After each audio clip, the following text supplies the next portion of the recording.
Good morning, Heavenbound family, and anyone that may be watching. This is Pastor Larry with a moment in the Word on the fourth day of February.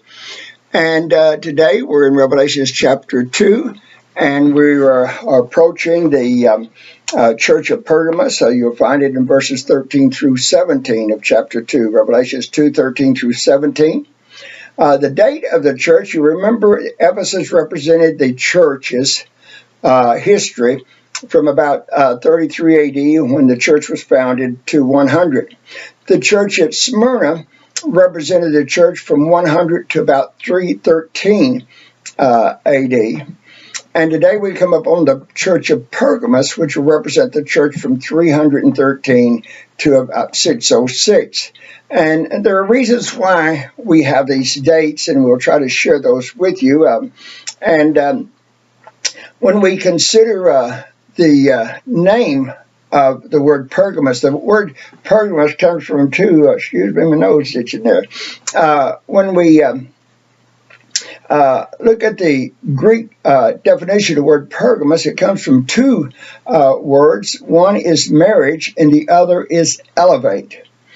Between 313, due to Constantine becoming supposedly converted to Christianity, he wrote the important decree of toleration and later made Christianity the emperor's religion.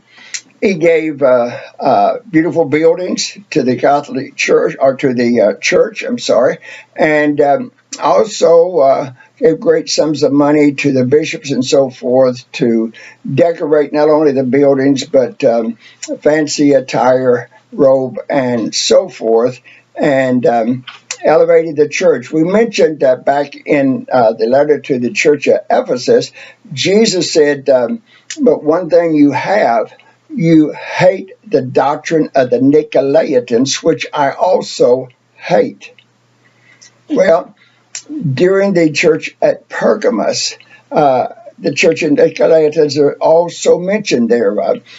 He says there here in verse, about 13 or 14, let me find it. He says, I know thy works where thou dwellest, even where Satan's seat is, and thou holdest fast my name and hast not denied my faith, even in those days wherein Antipas was my faithful martyr, who was slain among you, where Satan dwelleth. And it says, but I have a few things against thee, because thou hast there them that hold the doctrine of Balaam, who taught Balak to cast a stumbling block before the children of Israel, to eat things sacrificed unto idols, and to commit fornication. So hast thou also, verse 15, them that hold the doctrine of the Nicolaitans, which things I hate. The doctrine, as we explained in the church at Ephesus, the doctrine of the Nicolaitans, or yesterday actually, in the church of Smyrna there, we went back to the book of Ephesus and mentioned what the Nicolaitans was.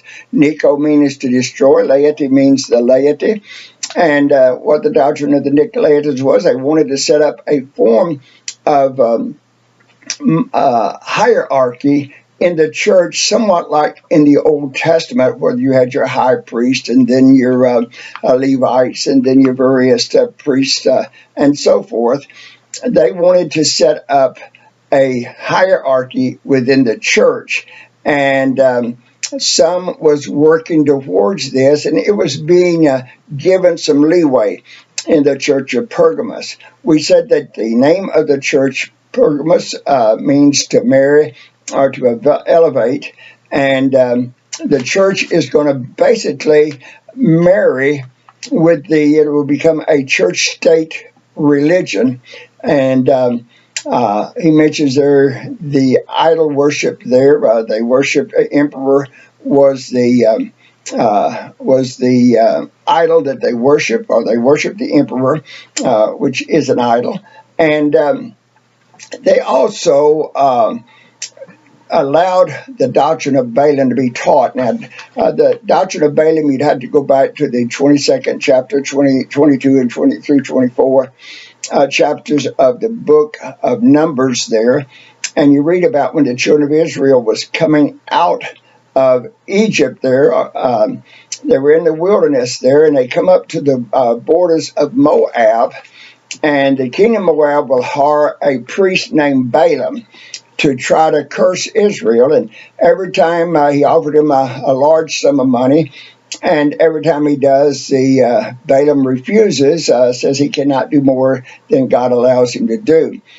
Finally, enticement, because the king of Balak there of Moab, because he upped the ante 3 different times. On the 3rd time, Balaam finally says, okay, the only way you're going to get curse Israel is to get God to curse them. So here's what you do. You throw a big party. You get your young ladies out there looking all decked out. You invite the Israelites to come and join the party.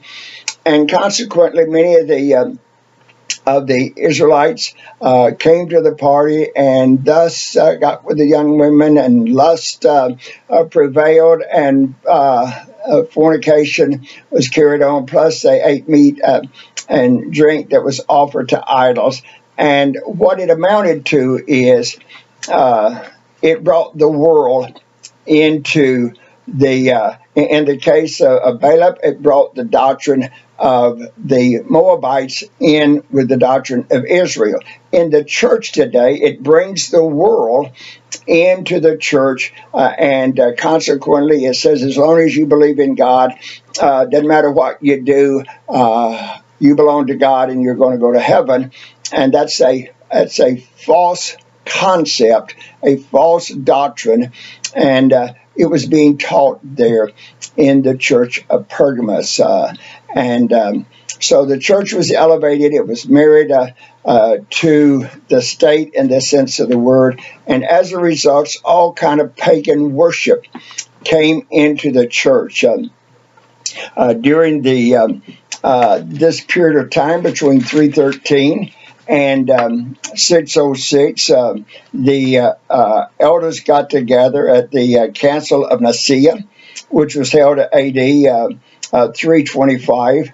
And while the laity outnumbered the clergy 5-1, and the laity won out, the clergy, it played right into the clergy's hands, is okay, you peons, if you will, you nobodies, you go ahead and do your little thing, and we will do ours. And they set up a orderly priesthood, and this culminates in 606, when finally the doctrine of the Nicolaitans prevailed, and Boniface III was crowned universal bishop of the world's church. And this is the founding of the Roman Catholic Church, in which many false doctrines, like the worship of the saints, like the worship of Mary, like the building, the making of statues, and so forth.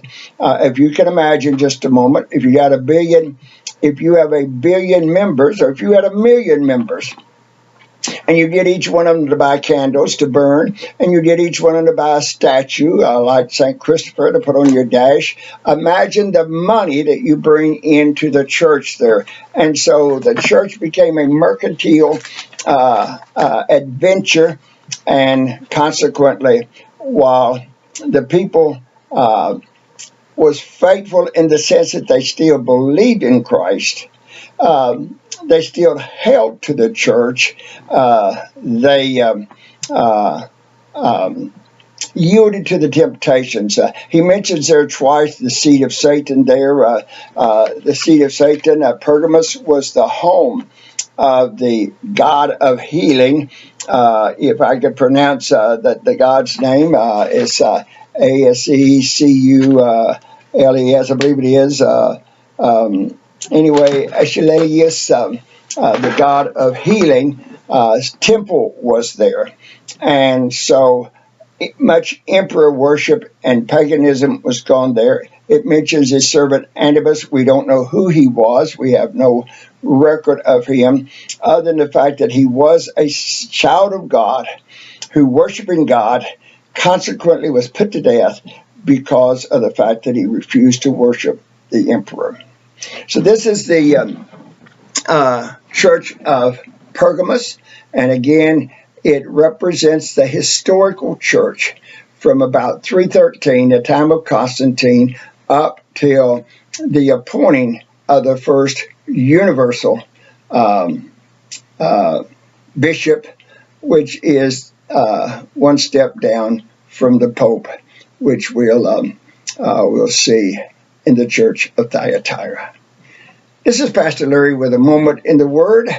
And again, go forth today, bless someone. It'll bless you, it'll bless them, it'll bless God. And God will in turn then bless you. Have a wonderful and blessed Thursday.